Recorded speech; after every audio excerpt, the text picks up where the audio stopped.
What started as routine promotion turned into television chaos when Mark Wahlberg confronted Jimmy Kimmel over a joke about his past, leading to an explosive argument that ended with security escorting the A-list actor off set. The studio audience settled into their seats expecting another typical late-night entertainment show. Mark Wahlberg had appeared on Jimmy Kimmel Live countless times before, usually promoting his latest action film or discussing his Boston roots with easygoing banter.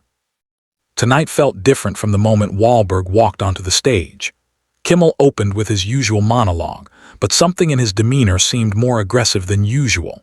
When he introduced Wahlberg, there was an edge to his voice that seasoned viewers might have caught. "Ladies and gentlemen, please welcome Mark Wahlberg, who's here to tell us about his new movie and hopefully not beat anyone up backstage." The audience laughed, but Wahlberg's smile faltered slightly as he took his seat. He'd dealt with jokes about his troubled youth for decades, but something about Kimmel's delivery rubbed him wrong. Still, he maintained his composure, settling into the guest chair with practiced ease. "So, Mark, you've got another action movie coming out," Kimmel began, leaning back in his chair with that familiar smirk. "At 53, when do you think you'll finally retire from pretending to be tough on screen?" Wahlberg's jaw tightened almost imperceptibly. "Well, Jimmy, I think as long as audiences want to see authentic stories about real people overcoming real challenges, there's always going to be a place for that kind of filmmaking." "Authentic stories," Kimmel repeated, his tone dripping with sarcasm. "Right, because nothing says authentic like a millionaire actor from Dorchester pretending he's still connected to the streets." The studio fell uncomfortably quiet. Even the band members exchanged glances. This wasn't the usual playful ribbing that characterized most celebrity interviews. There was genuine malice in Kimmel's voice. Wahlberg leaned forward slightly, his voice remaining controlled but firm. "Jimmy, I've never pretended to be something I'm not. I've been very open about my past, the mistakes I made, and how I've worked to make amends." "Oh yes, the redemption arc," Kimmel continued, seemingly oblivious to the tension he was creating. "Tell me, Mark, do you think your victims from back in the day watch your movies and think, 'Oh, good. The guy who gave me permanent vision problems is now worth $300 million. The reference to Wahlberg's 1988 assault conviction hit like a sledgehammer. Wahlberg's publicist sitting in the green room immediately reached for her phone. This was crossing every line of professional conduct in the entertainment industry. "Jimmy, that's completely inappropriate," Wahlberg said, his Boston accent becoming more pronounced as his anger rose. "I was 16 years old. I served my time. I made direct amends to the people involved. And I've spent 35 years trying to be a better person." "Have you, though?" Kimmel pressed, clearly enjoying the discomfort he was causing. "Because from where I sit, it looks like you just got rich and famous enough that people stopped caring about what you did." The audience was dead silent now. Camera operators were getting signals from producers in the booth, unsure whether to keep rolling or cut to commercial. Wahlberg's hands were visibly shaking, not from fear, but from the effort it was taking to maintain his composure. "You know what, Jimmy?" Wahlberg stood up slowly, his voice dangerously quiet. "I came here tonight to talk about a movie that employs hundreds of people, supports dozens of families, and tells a story about second chances.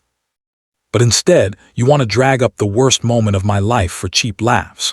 Kimmel seemed to realize he'd gone too far, but his ego wouldn't let him back down. "Hey, I'm just asking the questions people want answered. Isn't that what journalism is about? Journalism." Wahlberg's voice rose for the first time. "This isn't journalism, Jimmy. This is a hit job, and frankly, coming from someone who built their career on making fun of people who can't fight back, it's pretty rich." The tension in the studio was now so thick it was almost visible. Audience members were shifting uncomfortably in their seats, unsure whether they were witnessing entertainment or a genuine breakdown in professional courtesy. Security personnel had quietly moved closer to the stage area. Kimmel's face flushed red. He'd always prided himself on being able to handle difficult guests, but Wahlberg's controlled fury was unlike anything he'd encountered. The actor wasn't yelling or causing a scene in the traditional sense, but his quiet intensity was somehow more intimidating than any outburst would have been. "Mark, Maybe we should take a break, Kimmel suggested, finally recognizing that the situation was spiraling out of control. No, Jimmy, let's not take a break, Wahlberg replied, his voice steady but filled with barely contained rage. Let's finish this conversation. The studio lights seemed to burn brighter as the two men stared at each other across the desk. Kimmel's usual confident demeanor was beginning to crack, but his pride kept him from backing down. He glanced nervously at his cards, then back at Wahlberg, who remained standing, towering over the seated host. Look, Mark, I think you're being a little sensitive here, Kimmel said, attempting to regain control of the situation. This is comedy. It's what we do. If you can't handle a few jokes about your past, maybe you shouldn't be in Hollywood. The words hung in the air like poison gas. Several audience members audibly gasped. Even Kimmel's band leader was shaking his head, recognizing that his boss had just made a catastrophic error in judgment. Wahlberg's face went stone cold.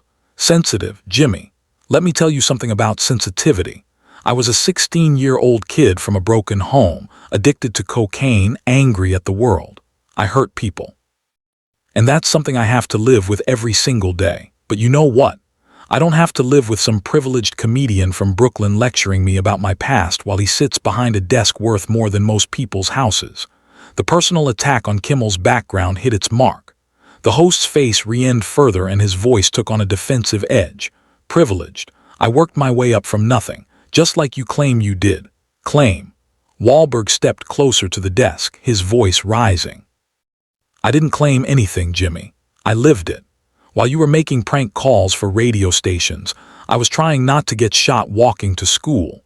While you were kissing up to celebrities for interviews, I was working construction at 4 in the morning to pay for acting classes. The audience was completely silent now, transfixed by the raw emotion pouring out of both men. This wasn't scripted banter or manufactured drama for ratings. This was two successful men having a very real, very ugly confrontation on live television. Kimmel tried to laugh it off, but the sound came out forced and hollow. Come on, Mark. You're taking this way too seriously. We're both entertainers here. We both know how this game works. Game? Wahlberg's voice dropped to a dangerous whisper. This isn't a game to me, Jimmy. My past isn't entertainment for your audience.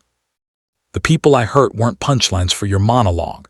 And the work I've done to try to make things right isn't material for your jokes. The host was sweating now, visible beads of perspiration forming on his forehead under the hot studio lights. His writers in the booth were frantically gesturing, but he couldn't see them. He was trapped in this moment with an increasingly angry movie star and no clear way out. You want to know what's really funny, Jimmy? Wahlberg continued, his voice gaining momentum. You sit here every night making jokes about other people's lives, other people's struggles, other people's mistakes. But when was the last time you put yourself on the line? When was the last time you risked anything real? Kimmel's defensive mechanisms kicked in, and he made another crucial mistake. At least I never blinded anyone in a